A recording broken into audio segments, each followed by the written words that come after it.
মাত্র না আমি তোরে খাওয়াইলাম, আমার লগে বইয়া খাইলি, আর তুই এখনই আমার চোখ দেখাইতাছস। বস, বিলটা কিন্তু আমি দিছি। ডাইরেক্ট অনেক টাকার মালিক হয়ে গেছো না? তুমি আমার টাকার কোটা দিতেছো। 2 দিন ধরে বিদেশ থাকতে আইছো, ওরা টাকা নিয়ে আসো, এইটা কিন্তু তোমার কথায় কথা খালি টাকা টাকা। কত টাকার মালিক হয়েছিস তুই? ওই বেটা, যেই খাওয়া দিছি আমার তো আরেকটু ঘুমাইতে মন চাইতেছিল। শালার জনতা হোটেলের পরোটা যে এত মজা, সেটা এই জনতা হোটেলে গিয়া না খাইলে আর মজাটা পাইতাম না। ঠিকই কইছস, কিন্তু পরোটাটা যদি আর একটু কম বাঁচতো না, তাহলে কিন্তু স্বাদটা একটু বাইরে হইতো, বুঝছস? মানে মজাটা একটু বেশি হইতো।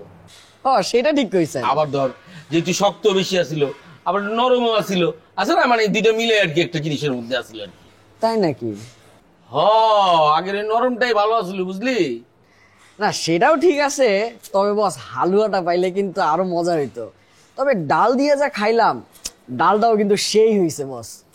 আর ঠিক করছিস বেটা, মানে ডালটা একটু বেশি সিদ্ধ হয়ে গেছে গা। যদি সিদ্ধটা একটু কম হইতো না, তো চাবানোর সময় দাঁতের সে নিচে পড়তো, তাহলে একটু বেশি মজা লাগতো। শোন, যদি আর একটু না, মানে জলটা একটু মাখা মাখা হইলে না, ডালটা বেশি মজা লাগতো। মানে এত বেশি জল দিছে যে ডুবুরি নামায়া ডাল গুজে আনতে হইতেছে, এটা কোনো কথা?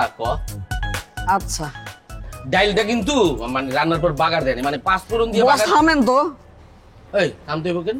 আর বাগার দিলে তোর সমস্যাটা কি? সমস্যা তো আমার না, সমস্যা তো আপনার। এত এত সমস্যা হইলে নাস্তা ভালো হইব কেমনে? খাতা কলম নিয়ে বইছেন রাস্তার নারী বুড়ি বের করার জন্য। নাস্তা খেয়ে তো ঢেকুর তুলতে তুলতে অস্থির হয়ে যাইতেছিলেন, 20 টাকা বকশিস দিলেন, আর এখন এত এত সমস্যা হয়ে গেল। এই বেয়াদব, আমি কি কইছি আমার সমস্যা? আমি কইছি যে ডাইলে জল বেশি হয়েছে, ডাইলটা সিদ্ধ হয় নাই, ডাইলে বাগার দেয়নি, এটা কইছি আমি। আমি ব্রেক না দিলে তো আপনি কইতেন ডাইলের মধ্যে কোনো ডাইলই আসিল না, হুদা পানি দিছে। আপনি কোনো ডাইলই খাইছেন না, আজকে সব ফাঁকির উপর দিয়ে গেছে। তুই আসলে একটা খারাপ, তুই তো আসলে একটা মুনাফেক। মাত্র না আমি তোরে খাওয়াইলাম, আমার লগে বইয়া খাইলি, আর তুই এখনই আমার চোখ দেখাইতাছস। বস, বিলটা কিন্তু আমি দিছি। ডাইরেক্ট অনেক টাকার মালিক হয়ে গেছো না? তুমি আমার টাকার কোটা দিতেছো। 2 দিন ধরে বিদেশ থাকতে আইছো, ওরা টাকা নিয়ে আসো, এইটা কিন্তু তোমার কথায় কথা খালি টাকা টাকা। কত টাকার মালিক হয়েছিস তুই? ওই বেটা, তোর মানে একদম জুতাটা খুইলা তোমার পিঠে তোমার শিক্ষা হয় না। ফোন বাজে বস। রিশাদ ফোন দিছে? দেখেন তো, রন্টু ভাইরা পাইছে মনে হয়। হ্যাঁ রিশাদ,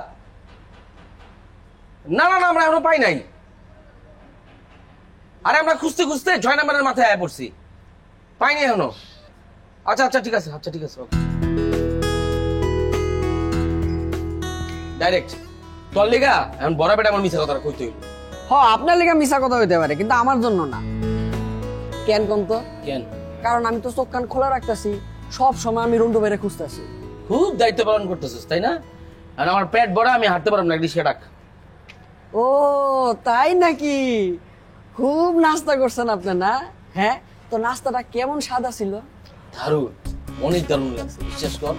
নাস্তাটা এত ভালো লাগছে, তোর কাছে কি লেগে ভালো লাগে না এটা তো আমি বুঝি না।